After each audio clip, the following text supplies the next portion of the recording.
өмір атты іздегенен сапарда бақыт. Әр таң оған ерекше күліп келген, әр көктемнен ерекше үміттенген сулайтыны осылай біліп мен кеше ғана бәйшешек гүлді едім күнге қарап, көктемде күлген едім бүгін мүлде өзгеше күйген емін шіркін.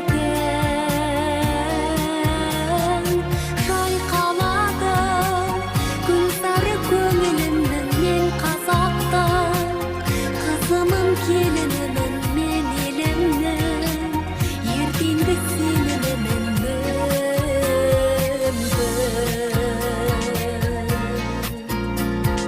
Жаңаша боп туады жанған күнім аспанында, арманның самғап жүрмін ақ некелі, жарыма арнаулымын мен.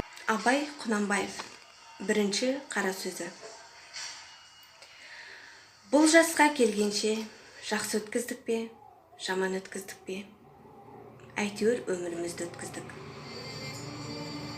Айтыстық, тартыстық, әурешіл өре қажыдық. Мақтаныш ұстазбын, мәңгі бағы сақталған. Мен ұстазбын, ана үміті ақталған. Мен ұстазбын, адал еңбек бекіткен. Мамандығым ел алдында мақталған.